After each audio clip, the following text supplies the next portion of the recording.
যাদের কথা একটা সময় কষ্ট পেতাম, এখন তাদের কথা তো দূরের কথা। সে মানুষগুলোকেই আর মনে পড়ে না। কি ভাবছেন? এটা আমার মনের কথা? না, এটা একদমই আমার মনের কথা না। এই কথাটা আমি ফেসবুকের একটা রিলসে শুনেছিলাম, আর আমার কাছে কিন্তু এই কথাটা বেশ ভালো লেগেছে। তাই আজকে আপনাদের সাথেও শেয়ার করলাম। কারণ আমার কাছে মনে হয় নিজেকে ব্যস্ত করে ফেললেই আসলে সবচাইতে বেশি সুখে থাকা যায়।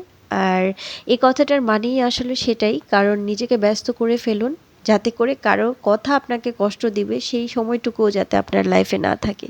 আর আমার কাছে তো মনে হয় ব্যস্ত থাকতে পারাটাও আসলে আল্লাহর একটা রহমত। কারণ আপনি কিছুদিন ফ্রি থেকে দেখুন না আপনার কাছে কতটা ভালো লাগে, কতটা বোরিং হয়ে যাবে আপনার লাইফ, সেটা তখনই ফিল করতে পারবেন।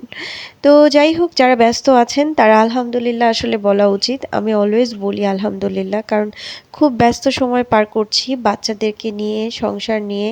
আর এত ব্যস্ততার মাঝখানেও যদি একটু সময় বের করতে পারি, সেই সময়টুকুতে বসে যাই নিজের শখের কাজগুলো করতে। আর সেরকমই একটা কাজ করছিলাম, যদিও এই ভিডিওটা বেশ কিছুদিন আগের। আজকে শেয়ার করছি আপনাদের সাথে। আর ব্যস্ততার জন্য আসলে শেয়ার করার সময়টুকু এখন আর হয়ে ওঠে না। তো আমার খুব পছন্দের এই কাজগুলো, আমি সময় পেলেই আসলে করার চেষ্টা করি নিজের মন মতো কিছু জিনিস। তো পুরোনো একটা হারিকেন ছিল বাসায়, সেটাই একটু পেন্ট করতে বসে গেলাম। আর এই তো দেখতেই পাচ্ছেন আমি শুরু করেছি একটু একটু করে। নিজের মনের মধ্যে যখন যেটা ইচ্ছে হচ্ছিল সেটাই করছিলাম।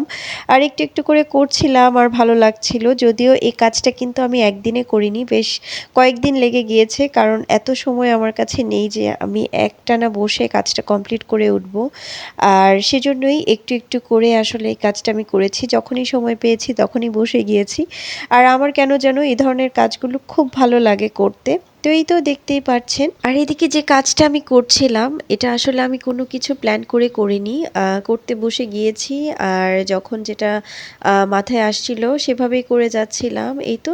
আর কাজের মধ্যে থাকলে না কোনো কিছু আসলে মনেও হয় না, কারো কথাও মাথায় আসে না। তখন তখন মনে হয় যে এই কাজটা নিয়েই চিন্তা করি, এটা কিভাবে করলে আরেকটু ভালো হবে, কিভাবে করলে আরেকটু সুন্দর হবে।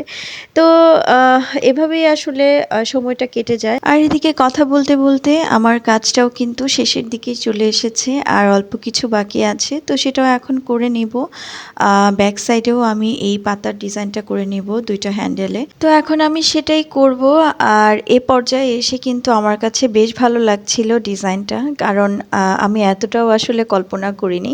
তো আমার কাজ যেহেতু শেষের দিকে, এখন আপনাদেরকে আমি পুরো হারিকেনের ফাইনাল লুকটা দেখাচ্ছি এটা কেমন হয়েছে পুরো কাজটা কমপ্লিট করার পর। তো এই হচ্ছে ফাইনাল লুক আমার হারিকেনের। তো কার কাছে দেখতে কেমন লাগছে সেটা তো জানি না, তবে আমার কাছে কিন্তু মাশাআল্লাহ বেশ ভালো লেগেছে। কারণ আমি এতটাও আসলে আশা করিনি যে সুন্দর হবে। করার পর রাজের বাবাও বলছিল যে এটা তো বোঝাই যাচ্ছে না যে আমাদের সেই পুরনো হারিকেন এত সুন্দর হয়েছে। তো আমার কাছে খুব ভালো লাগছিল কাজটা শেষ করার পর। আর পাশে যে এই মাটির হাঁড়িটা দেখতে পাচ্ছেন, এটাও কিন্তু আমি করেছি। এটা হচ্ছে দইয়ের একটা হাঁড়ি ছিল, তো সেটাকে আমি পেন্ট করেছিলাম। এটাও কিন্তু আমার কাছে খুব ভালো লাগছিল। তো দুইটা আমি একসাথে রেখেছি, আর খুব সুন্দর লাগছিল দেখতে, যেটা আসলে বলার বাহিরে। তো অবশেষে এটাই বলবো, নিজেকে ভালো কাজে ব্যস্ত রাখুন, তাহলে দেখবেন আপনার জীবনটাই ঠিক এরকমই সুন্দর হয়ে গিয়েছে। আর এটাই কিন্তু বাস্তব। কারণ আমাদের চারপাশে এত পরিমাণে নেগেটিভিটি, যেটা থেকে বাঁচতে আমার কাছে মনে হয় এর থেকে ভালো আর কোনো উপায় হতে পারে না। তো এই ছিল আমার আজকের ছোট্ট একটা ভ্লগ। সবাই ভালো থাকবেন, আমাদের জন্য দোয়া করবেন। আল্লাহ হাফেজ।